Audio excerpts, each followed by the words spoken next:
dengan judul Pembangkitan Data Debit Aliran Sungai Cimanuk secara stokastik.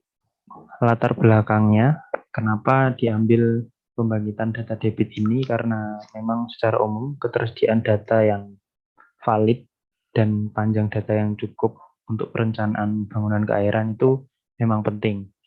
Jadi banyak terjadi kasus di mana perlu dibangun bangunan keairan, tetapi panjang data yang ada yang tersedia itu tidak mencukupi syarat minimum atau yang dibutuhkan. Lebih banyak mengkonversi data hujan menjadi data debit menggunakan metode rainfall runoff. Itu pun menggunakan data hujan hasil satelit, bukan hasil pencatatan. Terdapat batas minimum untuk suatu perencanaan. Disebutkan oleh Kementerian PUPR itu minimal 10 tahun, tetapi banyak peneliti yang menganjurkan untuk data minimum perencanaan adalah sepanjang 20 tahun. Nah, untuk mengatasi hal tersebut, ada yang namanya model stokastik. Model ini digunakan untuk membangkitkan data sintetik berdasarkan data historis, data hasil pencatatan untuk memperpanjang data sesuai yang dibutuhkan untuk mengatasi permasalahan kekurangan data.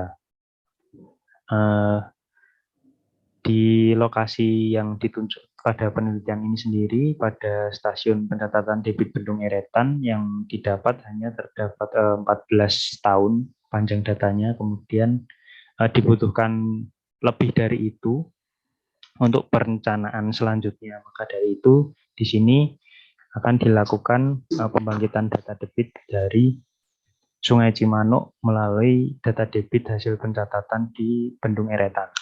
Tujuan penelitian ini ada menghasilkan seri data debit Cimanuk hasil bangkitan dan nanti dikombinasikan dengan data historis agar panjang debit yang dibutuhkan untuk perencanaan selanjutnya itu memenuhi syarat atau di atas batas minimum.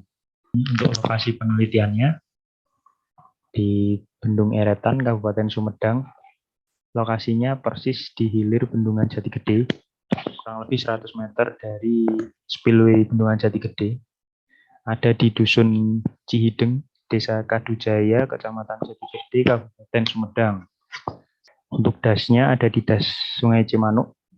Luasnya sekitar 3.493 km persegi dengan panjang sungainya 337,67 km. Ini merupakan sungai terpanjang kedua setelah Citarum di Jawa Barat. Hulunya ada di Gunung Papandayan di Kabupaten Garut dengan ketinggian sekitar 1.200 meter mdpl, dan muaranya ada di Kabupaten Indramayu, bermuara di Laut Jawa. Dibagi menjadi 3 subdas, yaitu Cimanuk Hulu, Tengah, dan Hilir dengan luasan seperti tertera di paparan. Kemudian ini mampu menyediakan debit sebesar 2,2 miliar meter kubik per tahun, yang sebagian besar pemanfaatannya digunakan untuk irigasi karena di daerah Indramayu, Cirebon, dan sekitarnya itu memang lumbung padi untuk Jawa Barat.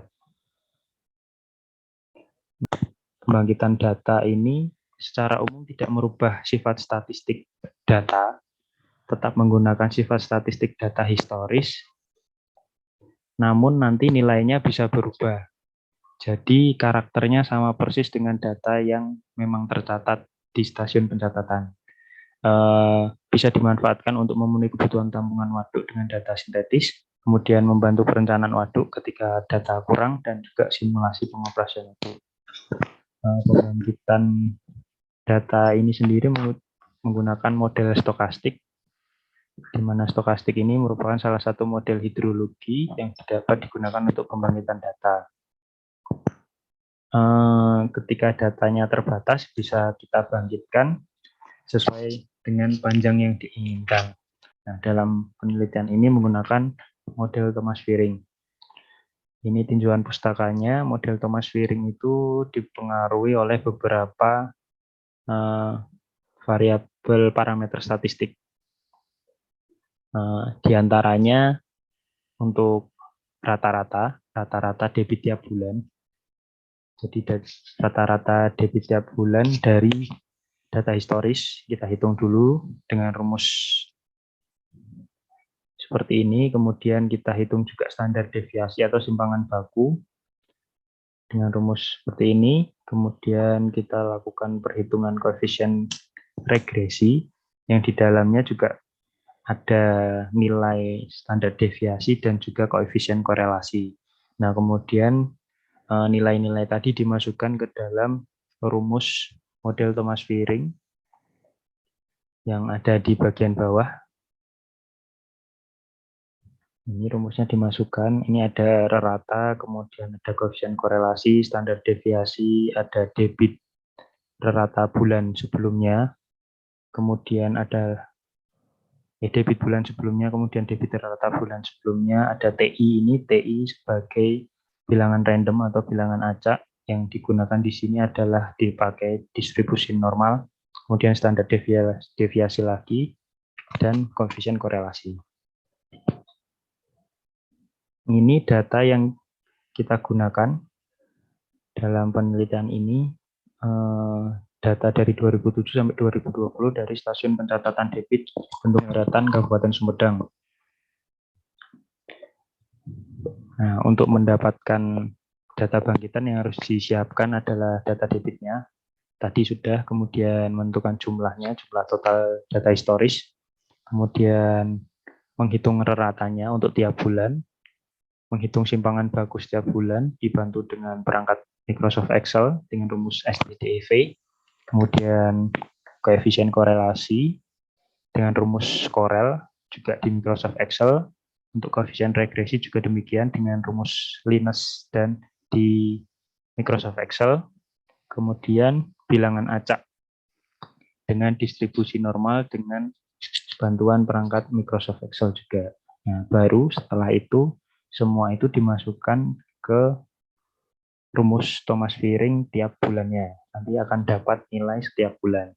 Dan nilai setiap bulan akan mempengaruhi bulan-bulan berikutnya.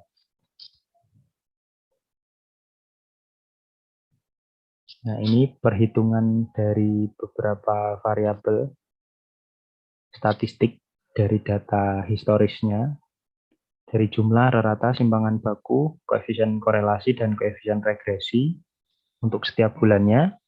Kemudian kita hitung bilangan acak atau bilangan random dengan distribusi normal menggunakan bantuan Microsoft Excel dengan cara yaitu kita ke data, kemudian data analisis, nanti ada pilih random number generation, diklik OK, kemudian pilih distribusinya yang distribusi normal, bisa juga distribusi uniform.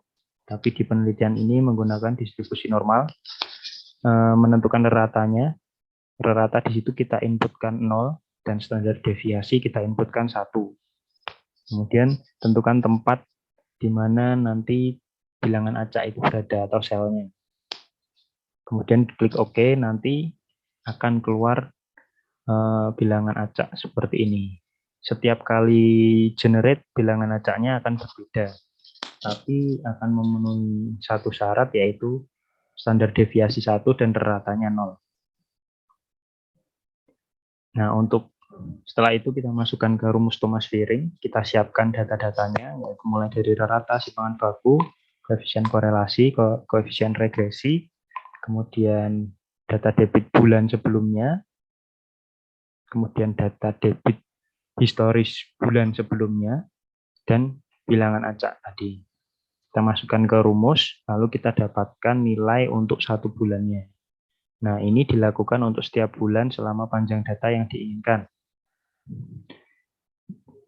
Untuk mempercepat, kita gunakan bantuan Excel, dan hasilnya seperti ini. Di sini terlihat data historis dari 2007 sampai 2020, kemudian karena bilangan acaknya tadi sejumlah 35 tahun, kita generate sampai tahun ke-35, tapi untuk tahun pertama sampai tahun ke-10 ini kita hilangkan, dan kita gunakan 25 tahun terakhir. Nah, ini yang sudah direkap. Jadi kita punya data debit sekarang dari 2007 sampai 2045. dengan membuang 10 data debit hasil bangkitan yang pertama. Di sini yang kuning ini data historis, yang putih ini data hasil bangkitan Thomas Firing. Kemudian kita dapatkan variabel statistiknya, parameter statistiknya dari rata, simpangan baku, koefisien korelasi, dan koefisien regresi. Kita catat, kemudian kita bandingkan parameter tersebut dengan parameter statistik data historis. Di sini kita bisa bandingkan. Nah, untuk jika susah melihat dalam tabel, kita sajikan dalam bentuk grafik. Nah, di sini terlihat untuk raratanya sendiri, debitnya cukup mirip. Ada yang lebih sedikit, ada yang kurang sedikit, tetapi garisnya nempel, jadi mirip. Memang tidak bisa sama, cuman yang pasti akan membentuk tren yang sama dan nilai yang tidak jauh berbeda. Kemudian untuk simpangan baku, di sini terlihat untuk data debit bangkitan memang lebih kecil, tetapi trennya sama ketika naik-naik, ketika turun-turun. Demikian juga dengan koefisien korelasi dan koefisien regresi, trennya sama, cuma nilainya ada yang berpotongan, tapi secara umum debit bangkitan memiliki koefisien korelasi dan koefisien regresi lebih kecil.